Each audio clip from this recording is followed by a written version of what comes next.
Hi, I'm Kirby Allison, and we love to help the well-dressed acquire and care for their wardrobes. In today's video, we're in San Antonio to meet with Daniel Wegan, the bespoke shoemaker from Gaziano and Girling, for a second fitting of the bespoke black captoe Oxfords he's making for me.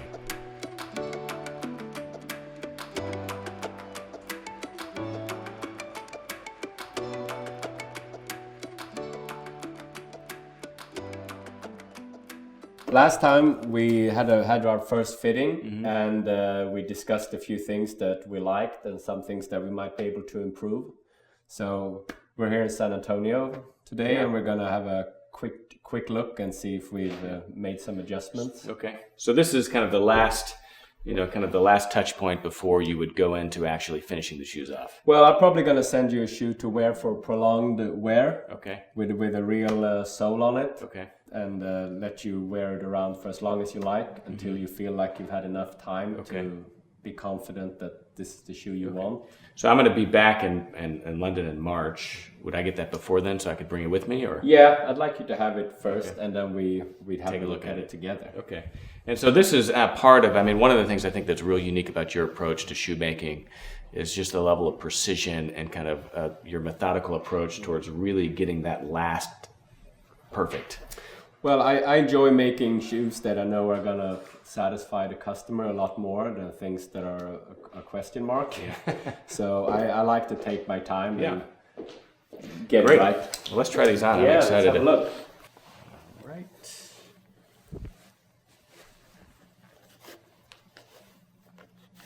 So I can already feel, incredible Instep support. Or arch support.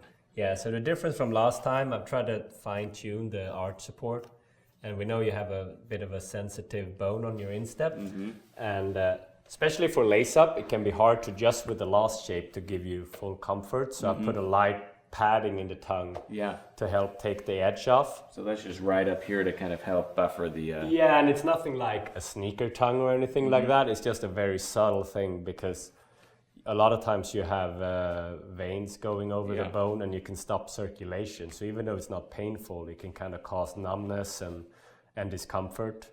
And especially if you're flying, it just has a bit of give. Absolutely. And so to help keep the shoe more comfortable kind of throughout the day. Yeah.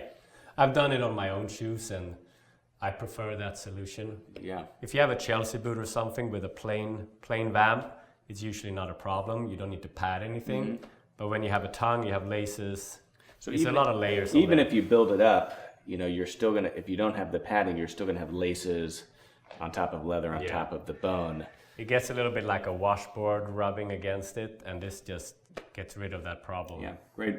And then one of the other things that we were working on was, the toe shape, right? So the first one you said they were a little bit long, so we made them a little bit less aggressive, more classic.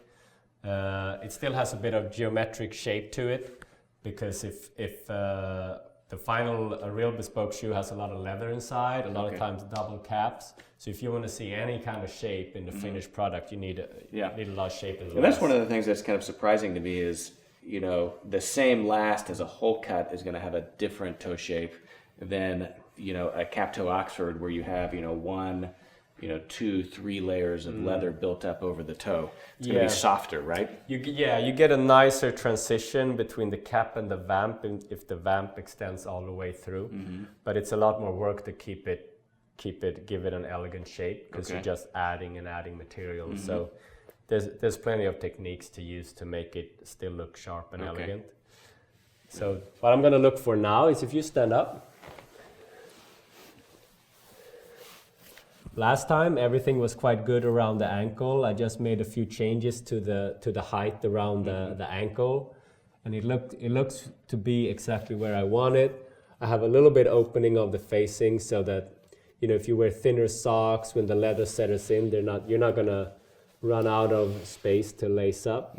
Here we have a little bit of a crease, and we had that last time as well. So we're just gonna work on that a little bit more. We've kind of eliminated it on the left one, but so there's a good harmony of volume distribution, but I can still feel like you have a little bit of space, so I'm sure we can get rid of more of that. But on this one, the leather is pulling a little bit, so we're gonna add some volume here to to stop that distortion of the leather. And on this shoe, I mean, I can, standing up, really feel, you know, the insole and the arch support.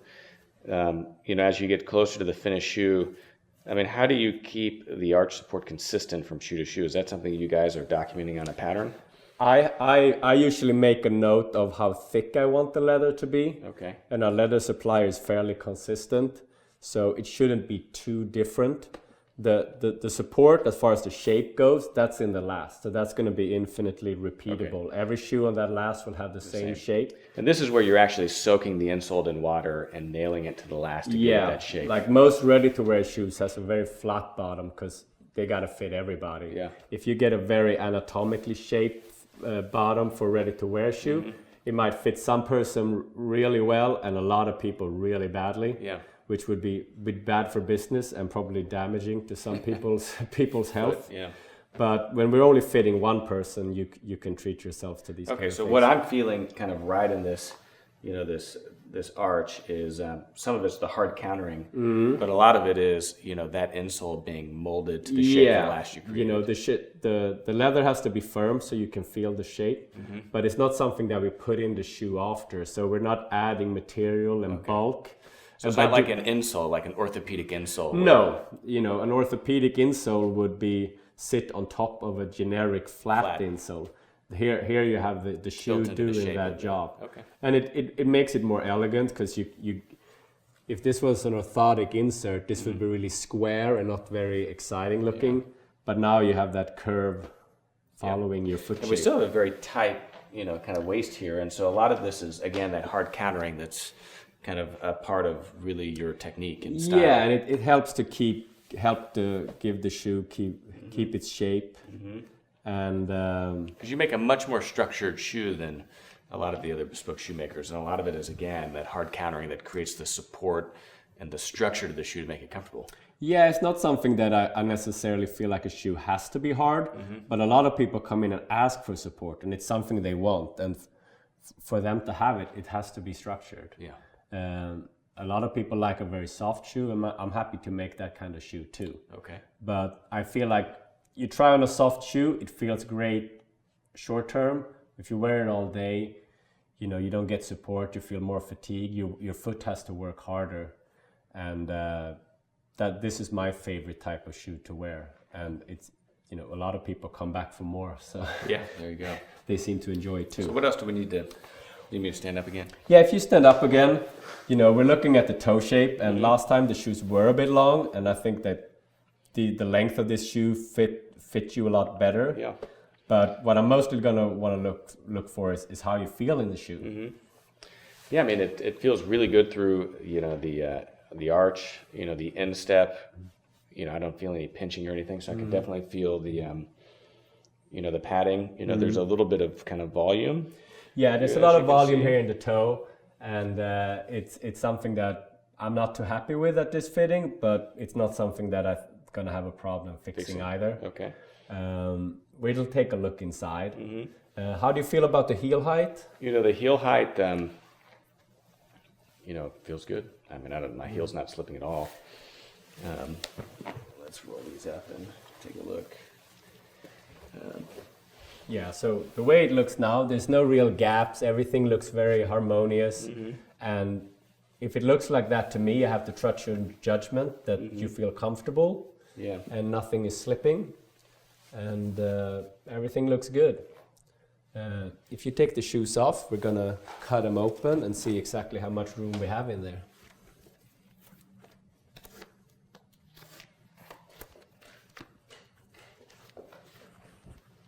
You get the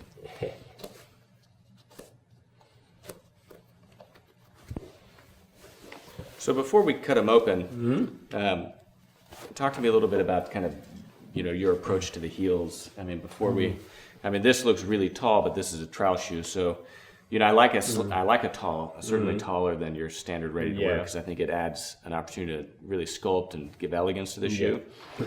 This looks pretty tall. Is that just? You know, the fitting shoes tend to, you know, not always be a good representation of what the real heel would look like, because you got a different sole on, you got different stiffeners and so inside. but it would kind of feel the same. Okay. I like to put a slightly higher heel on my shoes than maybe your standard ready to wear. Mm-hmm. I find it more elegant. Most people want to be a little bit taller.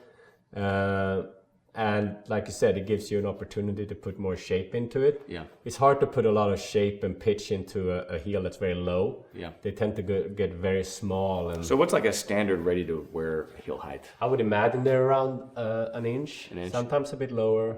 And then where do you normally? Usually between an inch and an eighth and an inch and a quarter. Okay. I try to put a higher heel on a larger shoe, just so it looks more in proportion. More balanced. They can sometimes be a bit dwarfed by a very large size. Yeah. Yeah. Okay. Now it's for the drama. The drama. So always check the vamps, and these were quite roomy, so we're gonna see exactly how much extra space we have in there. It's tragic to see this happen.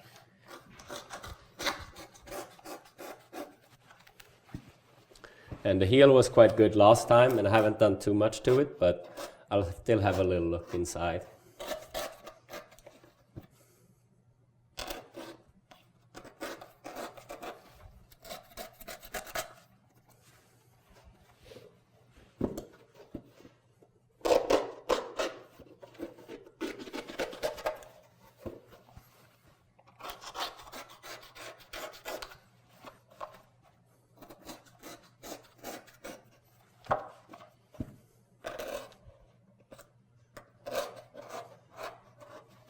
Careful with your fingers. Yeah, there's been some accidents, but usually self-inflicted.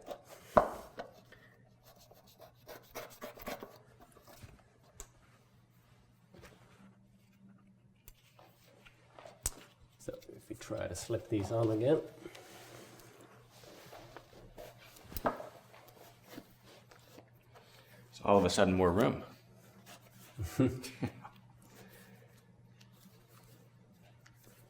So what's the maximum number of fittings? I mean, you try to do it in what, 1 to 2 fittings? Yeah, I usually do 2 fittings where all the changes are carried out, and then maybe a third one just to double check that is.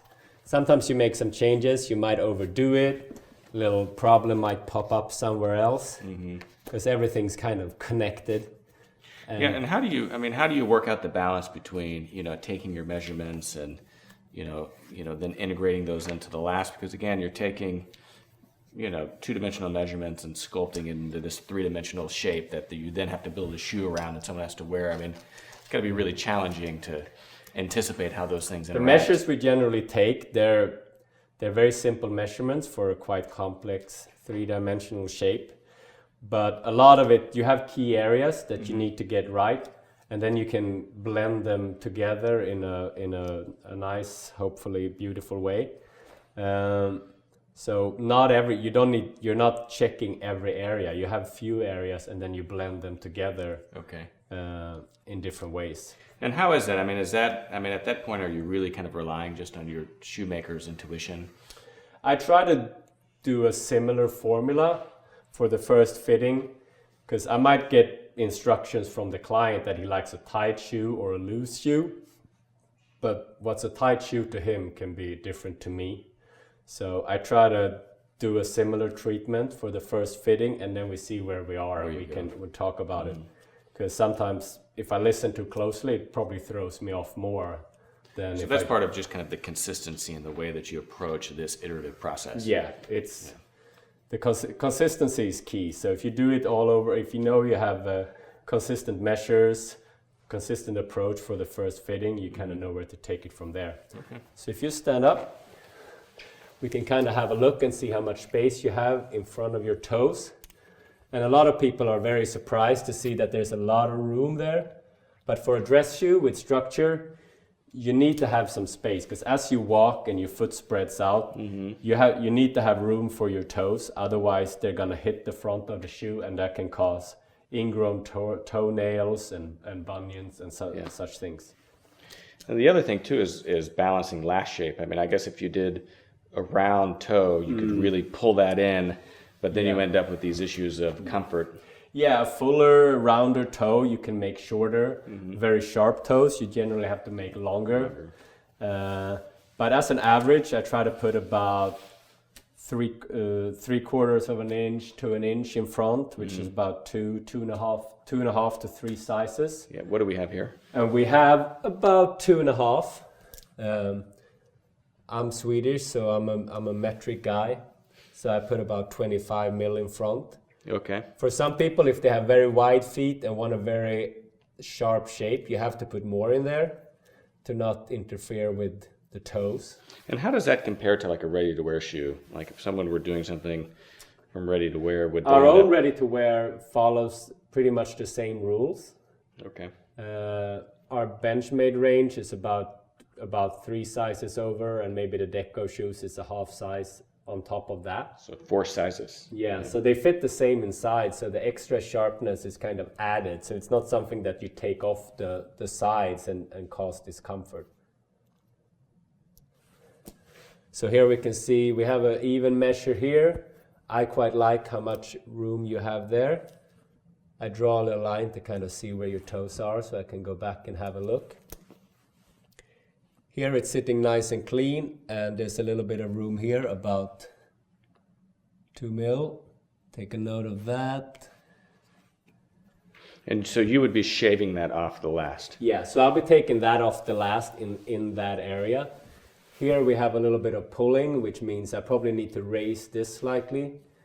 We had a diagonal pull here that you can't see now that this is taken over.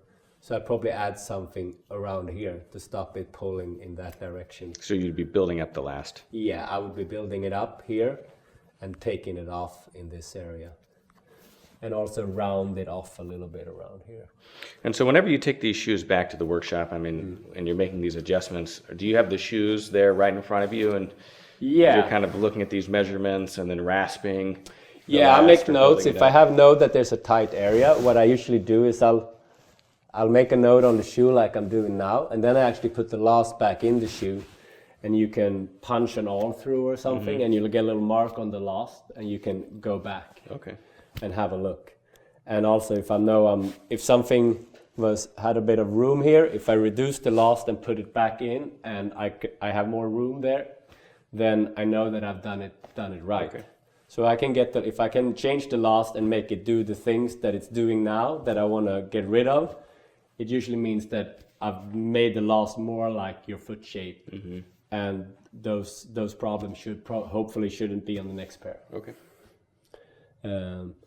But yeah, I have everything I need. I know exactly where everything is. Anything about the heel? The heel looks really good if you turn around. I don't have a lot of space anywhere. I can maybe take a little bit off the length of the insole here. And so you wouldn't be adjusting the last, just the insole at that point? Yeah, I would adjust the last, and then I'll make a insole pattern on the last that'll tell me that it needs to be shorter.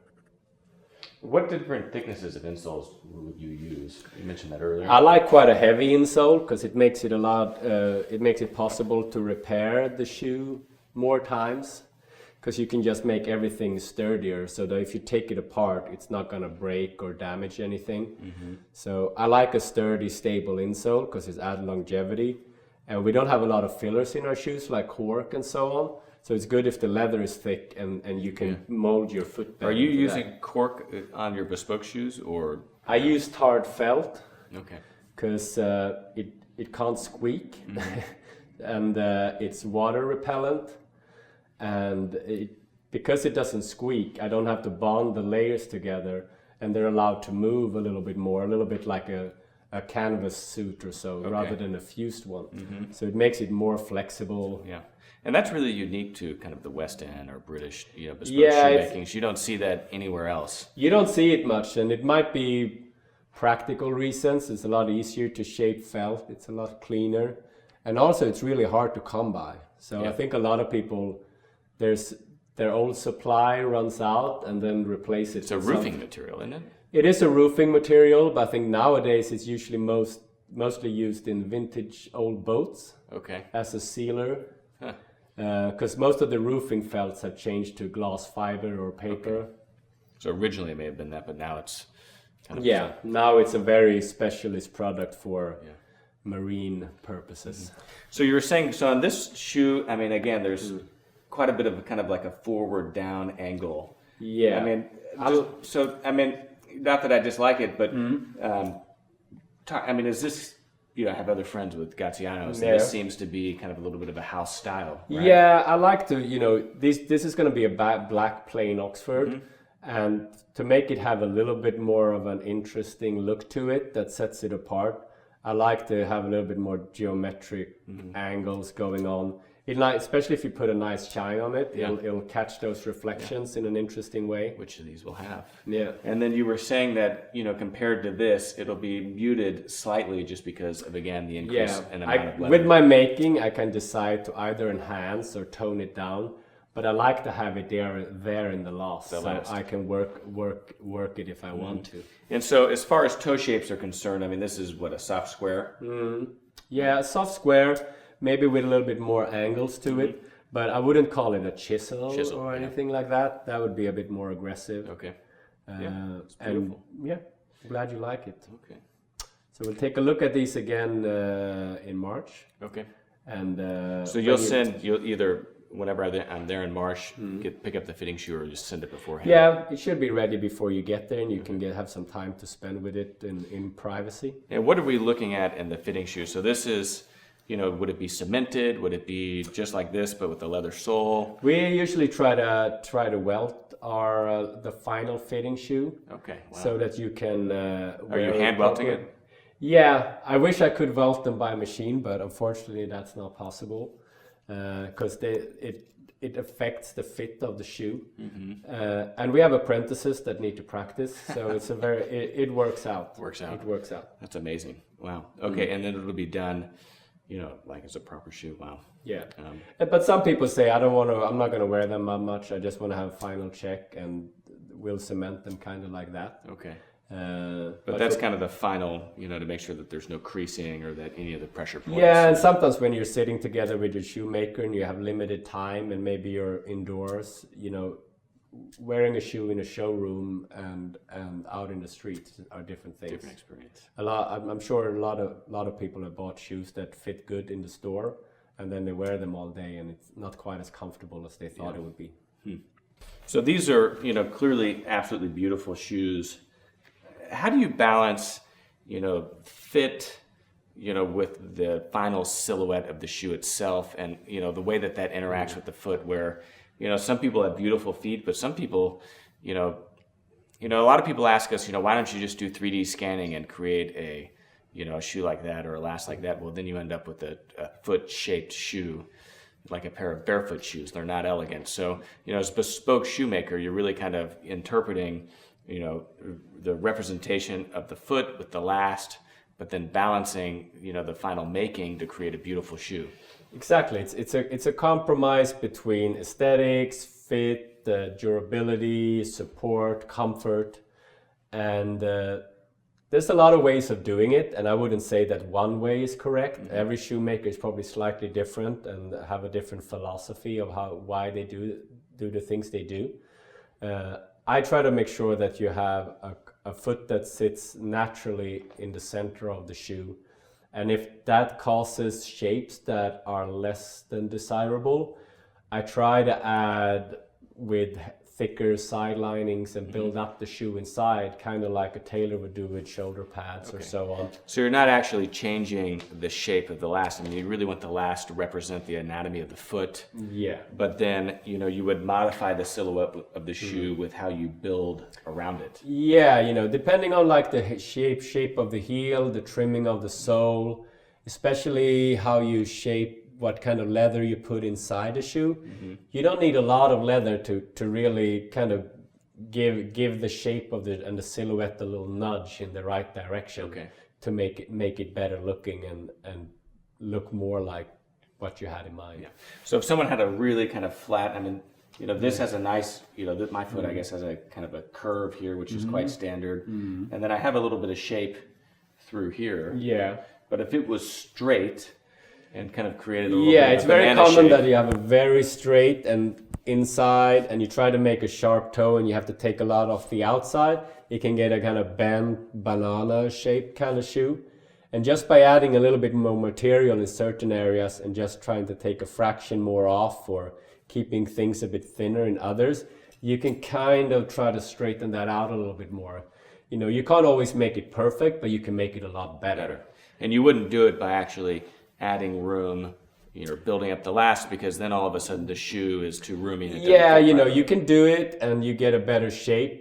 But a lot of people, what they have in mind is a glove-like feel, that, and you feel like the shoe is touching you all the way through. And if you start adding materials for aesthetics, not for fit, you're gonna have areas that don't feel snug and close to the foot. Okay. So, so next you'll take these back. You'll make some adjustments. It will have, I guess, an actual wearable fitting shoe that one of your talented apprentices will be able to make for me. Yeah, that's the And plan. we'll kind of go from there. Yeah, we will. Great. Cool. Thank you. you.